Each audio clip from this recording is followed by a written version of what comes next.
es Ampicilina 500, el podcast. Gracias por sintonizar Ampicilina 500, el podcast. Bienvenidos a este episodio de hoy, en donde trataremos un tema de su interés de manera relajada, práctica, dinámica y con evidencia científica. Recuerda que estamos en toditas las redes sociales, así que síguenos en Instagram, Twitter, Facebook y YouTube como Ampicilina 500 y asimismo nos puedes encontrar en las plataformas más importantes de podcast. En el estudio ya se encuentran Jonasis Jiménez, y Rafael Vargas, acompañado de Catherine Calderón, quien les habla. Y hoy hablaremos sobre la segunda parte del episodio anterior, que es sobre vacunas. Chicos, bienvenidos. Saludos. Me gusta el episodio de hoy porque es como de teoría de conspiración. Exacto. Va por ahí. Sí, History Channel, lo que le gusta a Rafa. Como el meme de qué. Exacto. Entonces hoy vamos para el área 51 de las vacunas. Ay. Y vamos a comenzar sin mucho preámbulo con una pregunta bastante clave. Perfecto. Hablamos en el otro episodio, si no lo han escuchado, les animamos a hacerlo, pero básicamente respondimos algunas preguntas que nos hicieron por Instagram. Y creo que en general mucha gente pensará, bueno, perfecto, las vacunas son súper buenas, pero ¿por qué tanta gente en la actualidad no cree en las vacunas? ¿A quién se le ocurrió? ¿A quién se le ocurrió eso? Bueno, pues miren, déjenme decirles que el movimiento antivacunas, según estudios y según una revisión que yo estuve leyendo ayer, es viejísimo. O sea, desde los tiempos más para atrás de Edward Jenner, cuando comenzamos a hablar sobre las teorías de los postulados de Koch y de Pasteur, que fueron las primeras personas que propusieron que las enfermedades no eran necesariamente un producto de una maldición divina, que usted no era víctima de nada de eso. Se hacen la víctima. Que Exacto. La fiebre no era el demonio. Y que no era producto de humores o de aires contaminados. Entonces ellos dijeron, no, mira, muchas de las enfermedades son producto de microorganismos que causan enfermedad. Entonces desde ese tiempo ya la gente estaba un poquito reacia a creer eso. Y ya más recientemente, el movimiento antivacuna tomó un poquito más de auge cuando en los 2000 Jenny McCarthy y Jim Carrey propusieron que las vacunas eran las causantes de autismo. ¿Y de dónde vino esa creencia? La vamos a hablar un poquito más adelante cuando respondamos si las vacunas causan autismo. Pero tiene que ver primero. O sea, Hollywood, sí. Y de hecho, eso es actualmente lo que está causando un poquito más de problemática. Primero, los estudios más realizados e interpretados. Hollywood que no son médicos. Gracias. Ok. Ahí lo dejo. Bueno, ellos pueden ser lo que ellos quieran porque son Hollywood. Actores. Son actores y ellos interpretan. A veces actúan a ser médicos también. Juzgue usted. Entonces, al principio hubo muchos estudios mal realizados y mal interpretados. Hay uno muy famoso que trataremos en unos minutos. Luego, las celebridades que indujeron, digamos, una especie de histeria colectiva y diseminaron ideas erradas sobre la vacunación sin mucho aval médico. Luego, aparte de eso, creencias erróneas, anticientíficas y basadas en sentimientos. Miren, hay algo muy importante y es que de por sí las vacunas son contraintuitivas. ¿Y qué quiero decir con eso? Bueno, cuando usted le pone una vacuna o cuando a su bebé le pone una vacuna, usted ve a un niño que le pone una vacuna, ¿qué hace el niño? ¿Qué hace uno a veces? A uno le duele, hay gente que llora con las vacunas, los niños bastante que lloran. Usted no quiere causarle ese mal a un niño, lo último que quiere, exacto, es causarle un daño entre comillas. Entonces, como dice Jonasis, no es natural. No es natural sentir a un niño vulnerable y verlo llorando. Entonces, mucha gente entiende que porque como siente que eso está mal, entonces tiene que estar mal.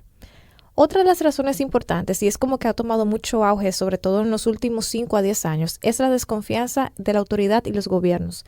Mucha gente piensa que el gobierno, y en algunos casos es así, te quiere controlar. Quiere controlar lo que tú comes, lo que bebes, lo que te pones, y que un arma de control es poner vacunas.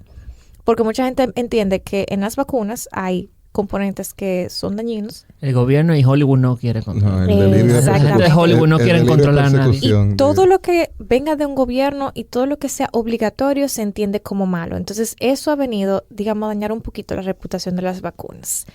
Y hay un estudio que se hizo, que estuve revisando, que Hornsey y colaboradores verificaron cuáles eran los estereotipos y cuáles eran las características comunes de las personas que no creían en la vacunación. Y se encontraron algo muy interesante.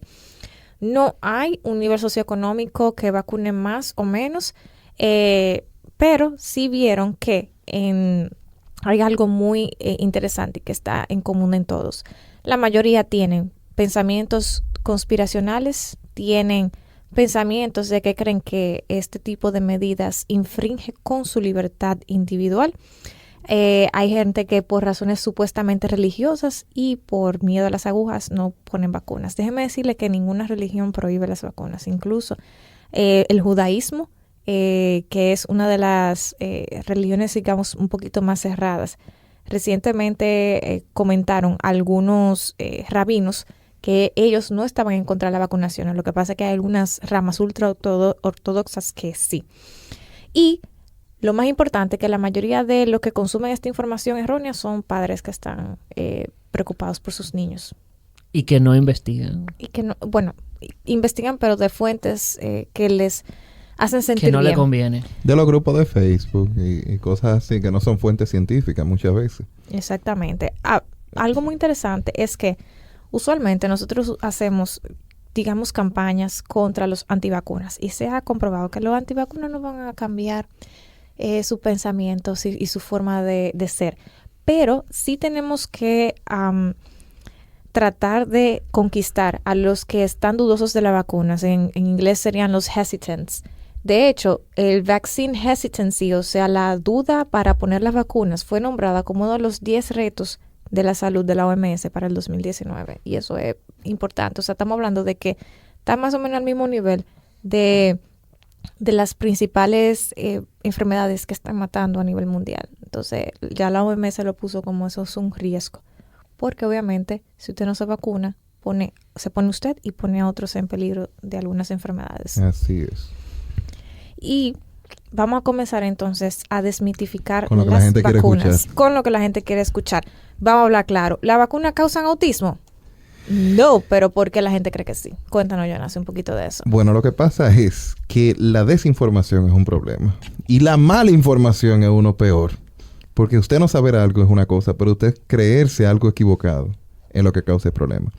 Sucede que en 1998 hubo una revista muy reconocida, muy establecida dentro del mundo médico, que publicó... ¿Cómo se llama? The Lancet. The Lancet. Ajá. La Lanceta. The Lancet. Una Así revista. es que lo traducían en español. Lancet. No, pero The Lancet. Y entonces publicó un estudio en donde un doctor, Andrew Wakefield, su autor principal, asociaba la vacuna de la SRP, que mencionamos en el episodio anterior, la de sarampión, rubeola y parotiditis, o MMR en Estados Unidos, MMR, Measles, Mumps and Rubella, a reacciones inflamatorias en el intestino, que a su vez, entonces, esa reacción inflamatoria provocaba un péptido, un supuesto péptido, que resultaba tóxico a nivel cerebral. Eso fue lo que él encontró en su estudio. Y que eso aumentaba entonces la probable aparición de autismo.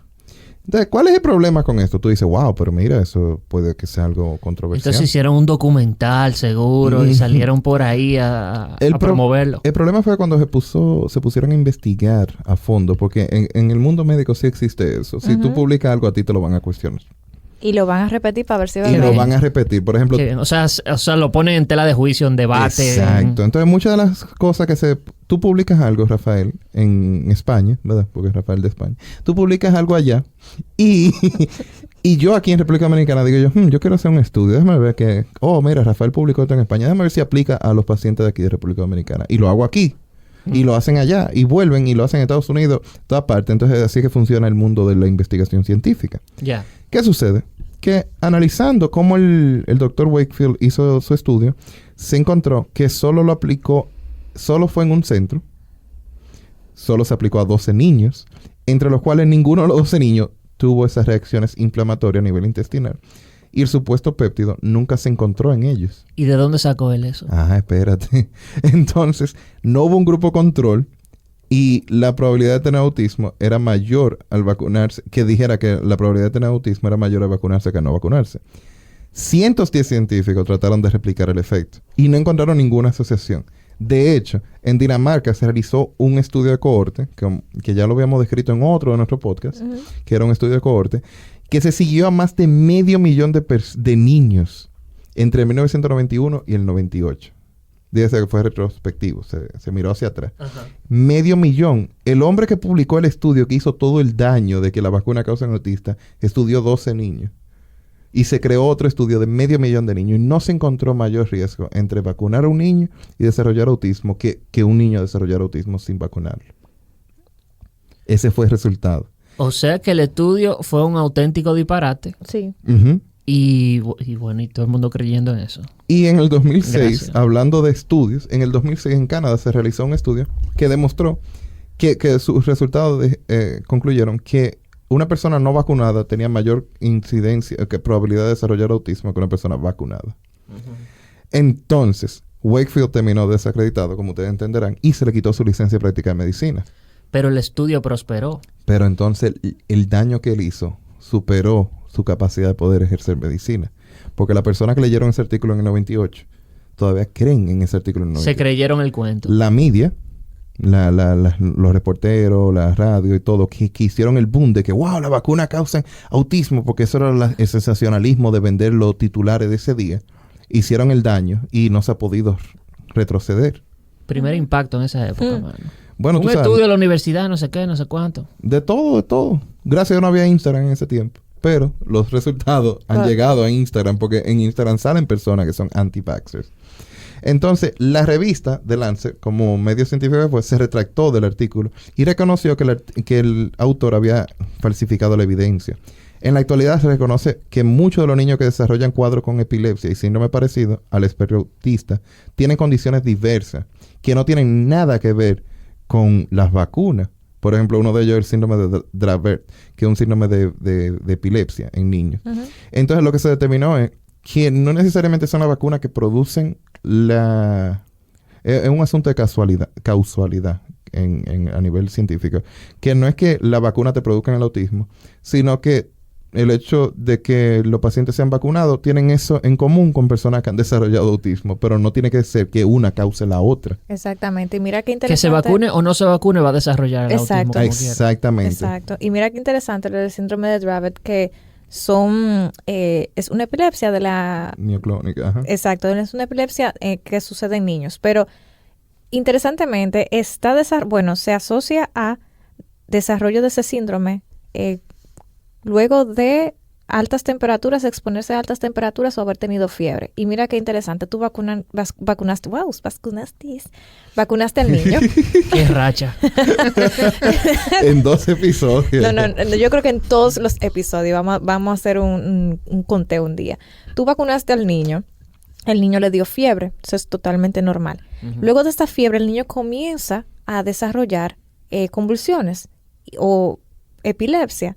Y tú piensas que fue la vacuna, pero no pensaste que quizás el niño tiene una predisposición genética a desarrollar ese síndrome y que el agente desencadenante, el gatillante, fue la fiebre de la vacuna. Y no fue la vacuna, sino que cualquier fiebrecita, independientemente de eso, iba a hacer que desarrollara ese síndrome. Por decir un caso, que es lo que sucede. Que es lo que sucede en muchos casos de niños que tienen efectos secundarios posterior a la vacuna, que no siempre tienen relación con la vacuna, aunque sí todas las vacunas tienen efectos secundarios descritos, aunque en la mayoría de individuos no van a suceder. No es la vacuna, es que el muchacho le va a dar eso como quiera. Exactamente. Pero la vacuna es algo que todos los niños tienen en común, entonces Claro. por eso ha sido tan fácil como adherirse a ello. Exactamente. Para hacerlo. Otro de los mitos que se habla frecuentemente es sobre si las vacunas sobrecargan el sistema inmune de los niños. La respuesta es que no. Les cuento que desde el nacimiento el sistema inmunológico o el sistema de defensa del cuerpo humano usualmente se encuentra en constante cambio. Los bebés inclusive tienen células de defensa que los ayudan a combatir infecciones por diversos organismos. De hecho, una de las formas ideales de los niños comenzar a construir su sistema inmunológico de defensas es a través de la lactancia materna, porque a través de esto la madre le pasa inmunoglobulinas al bebé, que son parte del sistema de defensa. Entonces, Las vacunas contienen los mismos componentes que se encuentran en una infección que podría ocurrir de forma natural. Y hablamos de eso en el otro episodio. En algunos casos pueden ser debilitados, atenuados, puede ser la toxina, etcétera, etcétera. La cuestión es que la cantidad de microorganismos es mucho menor. Entonces, las vacunas estimulan una reacción del sistema de defensa. Pero como el estímulo viene de un agente debilitado, la respuesta es menor. Por eso da una fiebrecita, pero no es igual que la enfermedad. Y al mismo tiempo le da una foto al sistema inmunológico, como de los 10 más buscados. Le dice, sistema inmunológico, mire, esa es la foto del sarampión, esa es la foto de la varicela, esa es la foto de la parotiditis. Si usted lo ve, atrápelo, que estamos dando una recompensa de $1,000,000. Entonces, en caso de que entre al cuerpo, ya el sistema sabe quién es y cómo atacarlo. Entonces, en un año, un niño se expone a unos 160 componentes inmunológicos por medio de una vacuna. Si lo ponemos en perspectiva con una infección bacteriana, o sea, una infección causada por una bacteria que un niño adquiere en el medio ambiente, una infección bacteriana contiene unos 6,000 componentes inmunológicos. El cuerpo de un niño, déjenme decirles, es tan fuerte que podría soportar el equivalente a 10,000 vacunas en una dosis. O sea, no es que le van a poner 10,000 vacunas, sino todo lo que contiene 10,000 vacunas, él lo podría soportar en una sola dosis. Así que es totalmente falso que las vacunas o colocar más de una vacuna, que algunos papás tienen miedo, saturen el sistema inmune de un bebé. Eso es totalmente falso porque se estimula aproximadamente el 0.1% de la capacidad del sistema inmunológico. O sea que es prácticamente poquito. Y como lo mencionamos en el podcast anterior, en el episodio de las vacunas generales, en una sola visita no hay un límite superior de la cantidad de vacunas que le pueden colocar a un paciente. Exacto. Eso ha sido estudiado y no se ha visto ninguna ventaja ni desventaja en colocarle más de una, más de 3, más de 4, 5, 6 vacunas en una sola sesión. Porque lo más importante es captar al paciente e inmunizarlo. Entonces, yo ponerte una hoy y decirte, vuelve mañana o pasado mañana, y que el padre te diga, no, que el trabajo, que un día libre, que esto y que lo otro, y el paciente no se inmuniza porque no se puede, entonces es una complicación. Por eso se pueden colocar varias dosis en una sola sesión, una sola visita. Exactamente. Entonces, ¿no es mejor tener la enfermedad que la vacuna y así crear defensas? No. Hay mucha gente que dice eso, que dice, ok, pero... Eso es un mito. Sí, porque te dicen, mira, pero si no es mejor entonces que el niño le dé varicela o sarampión, para que ya salga de eso. O sea, si ya como quiera tú vas a estimular el cuerpo. Para ese tipo de enfermedad. Que coja que se inmunice del medio. Exacto. No. No me están viendo la cara, pero no inventemos. No es mejor porque una vacuna, como mencionamos en el episodio anterior, mira, les recomiendo 100% que escuchen el episodio anterior para poder manejar los términos de ahora, exacto.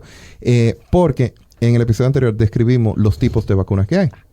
Y mencionamos que hay diferentes tipos. Entre ellas están las vivas atenuadas y las recombinadas y las muertas. Entonces, ¿qué quiere decir esto? Que cuando tú estás vacunando, por más fuerte que sea la vacuna, tú no estás inoculando la enfermedad, tú no le estás poniendo la enfermedad. Tú le estás poniendo la enfermedad atenuada, dice, tú le estás quitando la capacidad de infectar, pero para que la conozca, o simplemente le estás poniendo la capa de afuera del virus o la bacteria con tal de que el cuerpo lo reconozca. Entonces, las enfermedades que son prevenibles por vacuna tienen consecuencias serias y la mayoría pueden provocar la muerte. Entonces, en Estados Unidos, unas 36,000 personas murieron por complicaciones asociadas a la influenza. Y es una enfermedad prevenible con vacuna. Y hay una vacuna anual para eso. Entonces, para el 2013 se previnieron aproximadamente 2 millones de muertes gracias a las vacunas.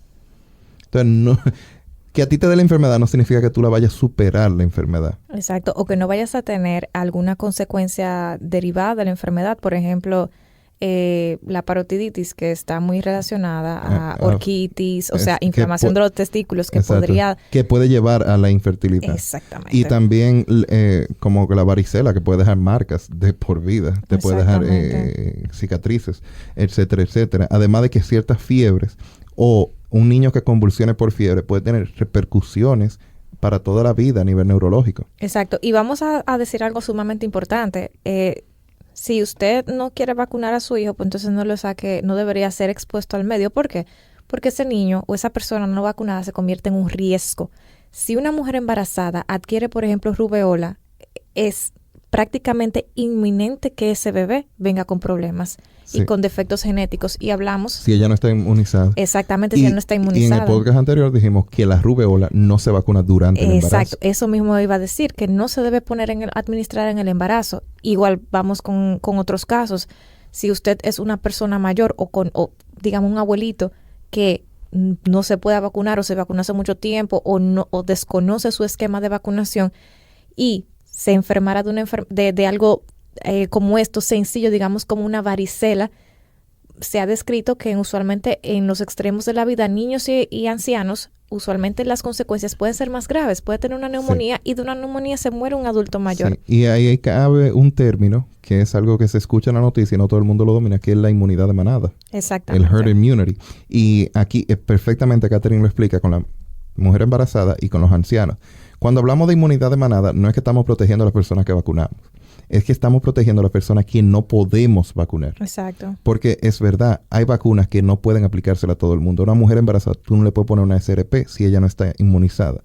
Y aunque toda persona, no mujer, debe estar inmunizada con sarampión, rubéola y papera. No podemos asegurarlo eso, porque tal vez salió embarazada antes de completar su esquema. Exacto. Hay personas que no conocen su esquema, no tuvieron esos recursos socioeconómicos. O es y de un país del extranjero y nunca se vacunó, no tiene dinero. Era parte de su formación. Entonces, nosotros no podemos poner a su cría, a su bebé, a sufrir por eso, ni a la paciente por eso. Entonces, por eso se inmuniza a todo el mundo, idealmente, para que cuando una persona que no pueda o no se deba inmunizar, entonces la enfermedad no circula en el medio. Exacto. Y eso solamente se logra vacunando al 95% de la población en la mayoría de enfermedades.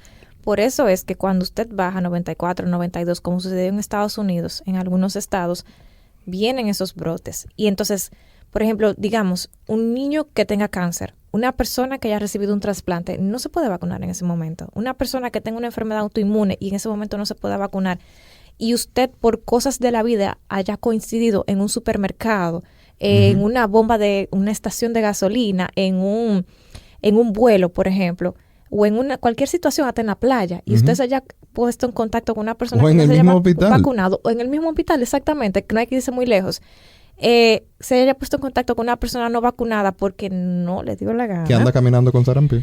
Eso es un problema. Sí, porque entonces, por ejemplo, si tú tuviste un trasplante, o tú estás bajo radioterapia o quimioterapia, tú estás en inmunosupresión.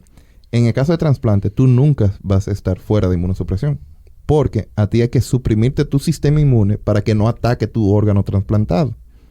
Exacto. Que tiene una identificación del donante, entonces tu cuerpo no lo reconoce como suyo. Entonces, ¿qué uno hace? Le da medicamento para calmar tu defensa para dejar que el órgano funcione en paz. ¿Qué sucede con eso? Que hay vacunas que a ti nunca van a poder ponerte.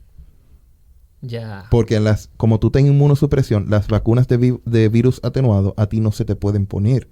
Porque tú no vas a poder realizar la defensa necesaria para aceptar la vacuna. Y yo creo que han habido anécdotas de eso. Yo creo que Catherine una vez me estaba comentando de una población que dejaron de vacunar a los niños. Ajá. Y comenzaron a salirle ñáñara en el cuerpo. De todo. Entonces, eso es lo que pasa. Entonces, cuando uno dice, no, tienen que inmunizar a su niño, no es solo para proteger a su niño, es que hay poblaciones en riesgo. Sí. Que hay que protegerlas también. Y la manera en que hemos llegado a protegerlas es inmunizando a todo el mundo que puede, para que los que no pueden entonces no le den. Exactamente. Hay algo interesante y es que mucha gente cree que las vacunas tienen ingredientes tóxicos. Sustancias tóxicas. Sí. Eso es veneno. Exactamente. Realmente no es cierto. Vamos a hablar un poquito de eso. Otra de las razones que la gente da para rechazar la vacuna es básicamente esa, de que tienen preservantes, pero la realidad es que son mínimos, son tolerables. Señores, para hacer una vacuna tiene que pasar como más o menos 10 años en estudio. O sea, no es de que para poder salir al mercado. No es de que, yo me inventé una vacuna, vamos a estudiarla 2 o 3 años y pues después vamos a lanzarla al mercado. No, pasa por unos sistemas muy rigurosos a nivel internacional. Entonces, miren, uno de los que más se habla es el famoso timerosal, que es un preservante que contiene mercurio. Pero, ¿qué pasa? Ese tipo de mercurio es muy distinto al que se encuentra en los pescados y que puede resultar tóxico. Les cuento que para eliminarse del cuerpo, por ejemplo, el timerosal se convierte en etilmercurio y el etilmercurio no se acumula en el cuerpo, sino que se metaboliza, o sea, se elimina rápidamente y es de vida media corta. Pero el que se encuentra en los pescados se llama metilmercurio y ese sí suele adherirse a las grasas del cuerpo, o sea que es lipofílico y resulta sumamente tóxico cuando se acumula. Entonces, algo interesante que sucedió es que ustedes saben que la población, la opinión pública puede realmente mover intereses. Se terminó eliminando el timerosal de las vacunas, de la mayoría de las vacunas, para que para la población general no representase un peligro, aunque está más que demostrado que no representa un peligro. Y hay otros componentes que también los antivacunas tildan de culpables del incremento del desórdenes del espectro autista y de ser falsamente tóxicos. Por ejemplo, otro de los que culpan es el aluminio, pero si ponemos en proporción la cantidad de aluminio en unas vacunas, que son 4.25 miligramos, versus la cantidad de aluminio que consume un bebé en el curso de 6 meses, que son 120 miligramos, vemos que un bebé consume bastante aluminio y es un componente normal incluso de los alimentos. De la leche fortificada. Y es parte de la leche fortificada, leche de fórmula. Por ejemplo, otro que se habla mucho también es el formaldehído. En las vacunas, o en una vacuna normal, puede haber 0.1 miligramos. Pero si usted mide formaldehído en un bebé de más o menos 2 meses que tenga 10 libras, va a encontrar aproximadamente 1 miligramo de formaldehído en su sangre. Así que no le tenga miedo a las vacunas, porque las vacunas realmente, aunque contienen estos ingredientes que son preservantes, ya están más que probados de que no causan en la mayoría de los casos. Entonces, con buenos niveles de higiene y de agua limpia y buenos hábitos, entonces, ¿todavía necesitaría vacunarme? Tú sabes que es una pregunta sumamente común, sobre todo en países de altos ingresos. Y alguien que conocemos, tú y yo.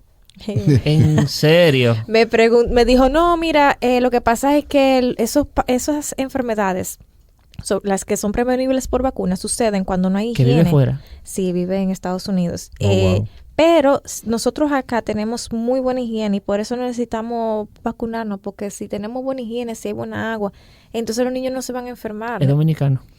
Es dominicana esa persona. No, pero ya, señores, porque cuando a lo mejor nos escuchan. Entonces, como dice Catherine, sí. Como que sí, hay que... La respuesta universal a esa pregunta es sí. Tu nivel de higiene, tu nivel socioeconómico, no influye en que tú te vacunes o no. Bueno, influye en qué tan asequibles son tus vacunas. Exacto. Pero no quiere decir que porque tú eres rico, o sea blanco, o sea pelo bueno, o sea rubio, no tiene que ver con que debas o no vacunarte. Todo el mundo debe vacunarse. Yo lo que pienso es que no existe, o sea, como buena higiene por más higiénico que tú seas. No, o sea, exacto. O sea, tú necesitarías un ambiente como cuando tú vas a operar a una gente. Y déjame decirte... O sea, como sacar toda la toxina. Y que la única, perdón, Catherine, la única manera de tú no tener que vacunarte es que se erradique por completo esa enfermedad. la enfermedad. Exacto. Que es lo que ha pasado en el caso de la viruela. Exacto. Como mencionamos en el podcast anterior, sí existen ciertas opciones de vacuna para viruela, pero son usadas en casos extremos de personas. Y después no es 15 estandarizado. pullones. Exacto. Y es muy particular la manera de administrarla. Pero, volviendo de nuevo, como que la única manera de tú decir no hay que vacunar a nadie es que no exista enfermedades transmisibles. Que el mundo entero, nadie tenga sarampión, ni quede depositado en ningún lugar. Entonces ahí ya no hay que poner sarampión. Y hay algunas enfermedades que sí tienen que ver con hacinamiento, pero hay otras enfermedades que no tienen que ver con condiciones absoluto de higiene. No, exacto. Entonces, vamos a estar claros, incluso si eso fuera así tan cierto en países de altos ingresos, donde por alguna razón se disminuyeron los niveles de vacunación, estoy hablando de países de Europa específicamente, donde hay muy poca pobreza, se vio un aumento garrafal de casos de sarampión en el año pasado, no tanto en este año, en el año pasado, y esos son países que tienen muchísima higiene y tienen acceso a todo Y como quiera se siguió viendo en los casos. O sea, que no tiene que ver una cosa con otra. Sí. Y también recalcar que, como mencionamos antes, el asunto de las vacunas no es solo yo tengo higiene, a mí no me va a dar esto. Uno no controla dónde uno se desenvuelve. Exacto. Como que puede llegar otra persona a tu medio. Ujú. Entonces, ese es uno. Y lo otro es, si tú no estás inmunizado, como dijimos antes, necesitamos mantener la inmunidad de manada. Exacto. Entonces, quizá el abuelito de 85 años que tiene diabetes o es sobreviviente de cáncer o tiene un trasplante de algún órgano, no puede vacunarse. Pero Pedrito, que es de un nivel socioeconómico alto y sus padres decidieron no vacunarlo, fue para Disney. Y Ajá. en Disney, entre Y en ese Disney, millón de gente que hay ahí, Exactamente. tú no sabes lo que se le pega. Exactamente. En Disney, un visitante, un turista, entonces recogió sarampión, vamos a poner, o varicela. Pero ese turista sí está vacunado. Exacto. No le hace nada. No, bueno, no, él ya tenía la enfermedad. Ah, bueno. Ajá. Y entonces Ya. se la pegó a Pedrito, que no está inmunizado. Nítido. Pedrito volvió a su nivel socioeconómico alto, pero es vecino del abuelito allá y fue a visitar a su abuelito. ¿Qué pasó? Él mató al abuelito. Sencillo, no vamos a darle mucha vuelta al asunto. Mató al abuelo porque el abuelo no puede inmunizarse, pero a Pedrito no quisieron inmunizarlo. Ya. Exacto. Y así es que llega. Entonces ellos están en su nivel socioeconómico alto, pero visitando allá en su nivel socioeconómico alto, recogieron la enfermedad. No le tuvo que llegar a su casa. O andaban para Tailandia, de paseo, en crucero. O andaban para qué sé yo a dónde. Entonces, tu nivel socioeconómico alto te protege en tu burbuja, entre comillas. Y es que todo eso se da como a nivel de microorganismo. Exacto, Que eso no se nosotros ve. no lo podemos controlar a simple vista, ni podemos decir, yo no me voy a meter por ahí porque me va a afectar. Entonces, eso es lo que sucede. Sí hay que inmunizarse independientemente de las condiciones. Y sí hay condiciones que mejoran la presentación o no de enfermedades, porque lógicamente que tiene agua limpia de tomar no va a tener la misma incidencia de otras enfermedades que Claro. no. Pero se debe de inmunizar independientemente de. Yo me imagino que la gente que cree en este asunto de no poner vacuna, también le tienen miedo como a los efectos secundarios. ¿Existen efectos secundarios, sí o no? Sí, realmente, mira, todo tiene efectos secundarios. Incluso el acetaminofén que uno le da a un bebé o el ibuprofeno que uno se toma después que tiene un dolor muscular, hasta eso tiene efectos secundarios. Y uno, conociendo o desconociendo sus efectos secundarios, como quiera lo utiliza. Las vacunas no están exentas realmente de efectos secundarios.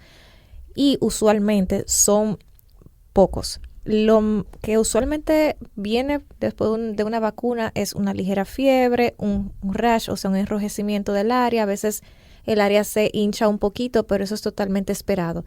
Sí se han reportado algunos eventos adversos graves relacionados a las vacunas. Por eso en Estados Unidos hay una especie de fondo que cubre y que paga una especie de seguro a las personas que sí se demuestra que han tenido algún efecto secundario proveniente de la vacuna, porque realmente los hay, pero en la mayoría de individuos no va a suceder. Quiero recalcar que las vacunas son seguras.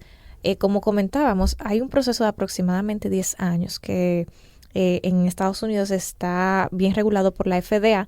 Por ejemplo, comenzando con la fase 1, que se prueba la vacuna en unos 20 a 100 voluntarios sanos para verificar la seguridad de la vacuna, si de verdad funciona, los efectos adversos. Luego de que pasa la fase 1, pasamos a la fase 2 con cientos, 500 mil de voluntarios que están enfermos.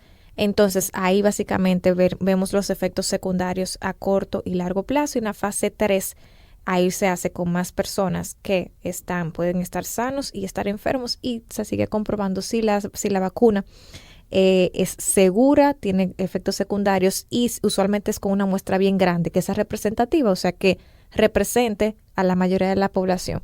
Luego, cuando se lanza al mercado, no es que ya se terminó, sino que sigue en fase 4, fase de marketing. Entonces, ahí se ve cualquier efecto secundario que no se haya contemplado anteriormente. Por eso es que quizás al lanzarse una vacuna no tenga un X efecto secundario y luego se reporte más adelante. Pero si un medicamento o vacuna o lo que sea demuestra que es nocivo, se tiene que retirar del mercado. Eso no tiene... Al final es un asunto de costo-beneficio, como que vale la pena inmunizar a una gente versus los riesgos. Exactamente. Otra pregunta que se hace mucho es si podemos ponerle vacuna a un bebé que tiene gripe, que está enfermito, ¿Qué tú dices de eso, Jonas? Bueno, realmente a la hora de colocar vacunas, existen muy pocas razones por la cual aplazar el momento de vacunar al niño. Está comprobado que si el niño tiene, tú sabes, una tosecita menor, un cuadro livianito de fiebre, que no tenga fiebre. Lo que no puede tener es fiebre. Exacto. Pero si está en antibiótico, o tiene tos, o ha tenido como que, tú sabes, está mosqueando un poquito y estornudando, entonces sí se le puede poner la vacuna. Ahora, si tiene fiebre, una de alta temperatura, la vacuna sí se le puede aplazar hasta que ya él se haya recuperado de ese cuadro. Y si el bebé, por ejemplo, aquí que pasa mucho, nació de bajo peso, nació prematuro, o tuvo, por ejemplo, ictericia, se puso amarillito cuando era pequeño, como que, ¿cuál es la orientación en este caso? A la primera parte, si nació prematuro el bebé, no se debe de aplazar el cuadro de inmunización, se debe inmunizar igual que cualquier otro niño, y más en el caso de él, que no se debe de relajar, como quien dice con eso, porque al ser prematuro, entonces tiene una respuesta inmunitaria menor, y por eso se le deben de poner su vacuna al tiempo.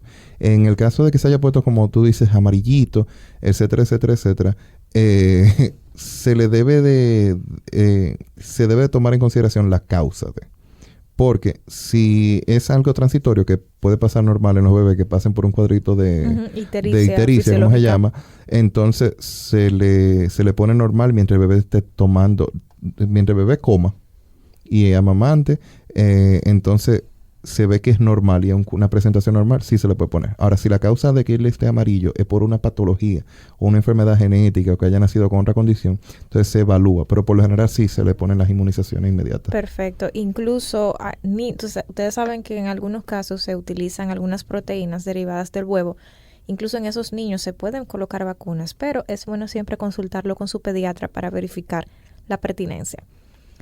Y algo que me llamó mucho la atención, acá le voy a dar una payolita a mi amiga, a Mamá Científica, @Mamá Científica. Si usted tiene hijos, yo creo que ese es un excelente follow. Ella puso hace unos días, o hace unas semanas, algo muy interesante. Y es que hay algunos papás que para evitarle el dolor a sus bebés, le dan acetaminofén antes de la vacuna para evitar el dolor. Así el niño va ya anestesiado, o sea, va sin dolor, y entiendo que ellos pensarán, pues les va a dar menos dolor al momento de la vacunación. Entonces, muchos papás se preguntan, ¿le puedo dar acetaminofén a mi bebé antes de una vacuna para evitarle el dolor? Y la respuesta es que no. No antes de, ni durante. Exactamente, ni antes ni durante. ¿Cuál es el problema? Bueno, se han hecho muchos estudios con diferentes vacunas, por ejemplo, la vacuna neumocócica, la antigripal, y se ha demostrado que si usted le da ibuprofeno, paracetamol, que es lo mismo que acetaminofén, antes o durante la vacunación, interfiere con la respuesta inmunológica a la vacuna, o sea, con la respuesta que el cuerpo y el sistema de defensa va a tener a la vacuna. Aunque no afecta a la protección global ni la vacuna, pero sí se ve que la respuesta es diferente a cuando no se le da. Por eso, si usted le quiere dar acetaminofén a su bebé, espere a que desarrolle los síntomas, sea de dolorcito, de fiebre, y ahí se le puede dar perfectamente después y no antes ni durante. Uh-huh. Sí, realmente con eso, para agregarle, la CDC en Estados Unidos lo que dice es como que para antes de, realmente no, como que no indica nada. Si usted quiere hacer algo por el bebé, le puede poner como de esos gel que uno mete en el freezer. Ajá, un poco fresco en el área donde lo van a vacunar, pero que tampoco es como algo súper eficiente. No se le da ningún medicamento antes de. Uh-huh. Y se le puede dar acetaminofén después que empiece a presentar la fiebre. Exacto. No prevenir que la presente, sino para tratarse en el caso de que sea algo elevado. Porque es verdad, el bebé está un poquito ñoño porque lo acaban de inyectar y cosas, pero es una reacción normal que está haciendo. Exacto. No alarmarse por eso. Y para ir concluyendo con el episodio de hoy, yo quisiera exhortar a nuestros amigos que nos escuchan y recordarles que en República Dominicana hay puestos de vacunación en la mayoría de las clínicas y en casi todos los centros de primer nivel o policlínicas. La vacunación para niños es gratuita en la República Dominicana. Independientemente de su nacionalidad, de su nivel socioeconómico, se le pone de gratis. Honestamente les digo que no en todos los centros de primer nivel a veces aparecen, porque no todos los centros de primer nivel tienen vacunaciones, pero sí si usted va a un centro de primer nivel que tenga vacunación, deben haber suplidas toda la vacuna que usted necesite. Como decía Yonasis, también en centros de segundo y algunos de tercer nivel, centros locales, municipales y regionales deben aparecer las vacunas. Para adultos ya el tema ahí es un poquito diferente. Usualmente se cobra, pero en algunos casos se pueden aprovechar algunas jornadas de vacunación que hace el Ministerio de Salud Pública cada cierto tiempo o algunas aseguradoras también. Lo importante es que usted se mantenga al tanto de su propio esquema de vacunación, independientemente de su edad, y si tiene hijos también el de ellos. Algo que preguntaban, y ustedes saben que nuestros seguidores y oyentes son finos, me preguntaban sobre el futuro de las vacunas. Realmente esa es una muy buena pregunta. Y déjenme decirles que... Vacuna voladora. que viene vacunas sin agujas para Rafa. ¿Qué? Vacunas sin agujas, claro que sí. Y de hecho, tenemos... Inmunizaciones sin agujas sería, porque ya entonces la vacuna. Exacto. Bueno, pero inmunizaciones sin vacunas. Sin agujas, gracias. Sin agujas. Y de hecho tenemos tenemos la vacuna del polio que se pone vía oral, aunque está de retirada casi, pero se administra vía oral, y la de la influenza. Pero no supositorio. No. Ya. De que un mal, se cambia un mal mayor por un mal peor. Exacto. Pero vienen vacunas sin agujas. También otro del futuro prometedor de las vacunas es en torno a enfermedades como VIH, dengue, malaria, parásitos, entre otros. De hecho, se aprobó hace poco Dengvaxia, la primera vacuna contra el dengue que se puede poner en mayores de 9 años que hayan sufrido de dengue anteriormente. Es una gran promesa, sobre todo en países como el nuestro, donde la mayor cantidad de casos que tenemos de dengue son en niños. En la emergencia pediátrica se llenan de dengue. Entonces, a mí me parece sumamente interesante que se está desarrollando vacunas contra infecciones parasitarias como la de la entamoeba, lo que la gente dice ameba. Se están desarrollando vacunas contra eso. También vacunas, oigan esto, para curar o tratar enfermedades como cáncer o enfermedades autoinmunes. O sea que no van a ser las vacunas para prevenir, sino ya usted tiene la enfermedad y vamos a curarla con una vacuna. Excelente. Para estimular el sistema inmunológico del cuerpo y para curar esas enfermedades. O sea que eso está genialísimo. Sí, y para prevenir, ya tenemos la primera vacuna para prevenir cáncer, que es la del VPH. Sí, la del HPV, virus del papiloma humano también. Exactamente. Es la primera vacuna que previene cáncer. Exactamente. Y me parecería súper interesante una vacuna que curara una enfermedad, porque la mayoría la previenen, y que si fuera para curar sería un éxito. Yo creo que estamos cerca de eso. Que funcione de las dos maneras. Sí. No, que vaya directamente y ataque el patógeno. Pero que ataque y que también mantenga como una barrera ahí de seguridad. Exactamente. Eso sería... Para allá va la ciencia. Esperemos que estemos vivos para verlo. Ay, sí, ojalá que sí. Señores, y antes de finalizar, yo quiero que demos nuestra acostumbrada capsulita para recomendar a nuestros oyentes. Arranco yo. Sí. Ya me he señalado. Ya está señalado.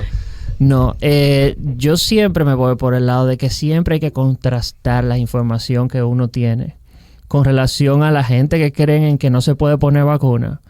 Hasta una conversación con un médico, o sea, preguntar, o sea, ¿qué tú crees de esto? Dime, ¿qué te parece que salió aquello? O sea, contrasten siempre la información. No hay una única fuente de información ahora que está el internet. Siempre hay muchas fuentes de información. Hay gente hablando mucho de disparate, gente hablando cosas con sentido. Así que siempre contrastar todo lo que uno lee y ve. Exacto. Y continuando con lo que decía Rafa, realmente la ciencia no es exclusiva, inclusiva, y tampoco es absoluta. Entonces, si ustedes se fijan, los artículos que nosotros utilizamos aquí mismo, decimos, se ha visto que tiene mayor beneficio que riesgo. Se ha visto, entonces así mismo la cosa, cuando ustedes leen algo en las redes sociales o en el internet y es tan como absoluto, no, sí, esto y lo otro, como que la vacuna producen X cosa y ya. Entonces, sean cuestionantes de eso. Y no solo en vacunas, sino en todo lo que ustedes leen relacionado a la medicina. Nada es tan absoluto. No existe medicamento perfecto, tampoco existe la enfermedad perfecta. Entonces, a ustedes que nos escuchan, pónganse al día con su esquema de vacunación, como hizo Rafa después del último podcast. Ya en la semana pasada, ya Rafa se puso al día con su esquema. Ya yo controlo. Ya controla. Entonces, pónganse al día con su esquema de vacunación. No crean todo lo que leen en las redes, aunque esté publicado en ciertos revistas de gran impacto internacional. Todo tiene que ser cuestionado. Y nada, señores, cuídense. Nos encanta, en lo personal me ha encantado las preguntas que ustedes nos mandan vía Ampicilina 500 y también a nuestros Instagram privados. Las preguntas que nos mandan porque nos dejan cómo interactuar con ustedes. Así que por favor continúen enviándolas.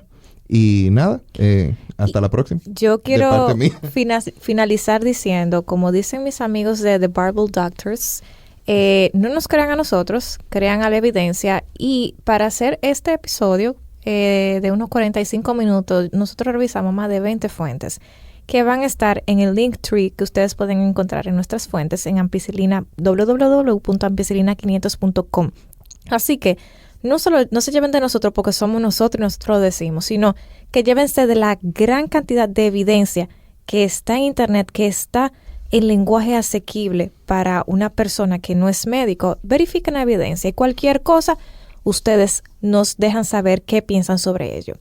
Si han llegado hasta este momento, yo les quiero agradecer por su fiel escucha. Recuerden que este espacio está hecho para ustedes, así que si te gustó el episodio, pues por favor, spamea a tus amigos, familiares, compañeros, enemigos, primera base, segunda base, a quien tú quieras en las redes sociales y dile que sintonicen el podcast. Si no lo hemos dicho suficiente, estamos en todas las redes sociales, Instagram, Facebook, YouTube, Twitter como Ampicilina 500 y en tu plataforma de podcast favorita. Si quieres encontrar más información y verificar nuestras fuentes, te invito a pasear por nuestra web www.ampicilina500.com. Hasta la próxima. Y en el próximo episodio de Ampicilina 500... Algo de lo que mantiene como que todo ese impuesto es el epiplón. Es una tela que lo recubre todo y entonces mantiene todo impuesto. Déjame decirte que eso ha sucedido en los pulmones. ¿En serio? Sí. ¿Que te crecen mata dentro de...? Sí, en personas que tienen el sistema de defensa muy, pero muy debilitado. Hubo una señora, ese caso salió publicado en una revista. Ella se tragó una semilla, no me acuerdo de qué, y comenzó a crecerle como una especie de matita dentro. Sintonízanos cada lunes a partir de las 7 de la mañana.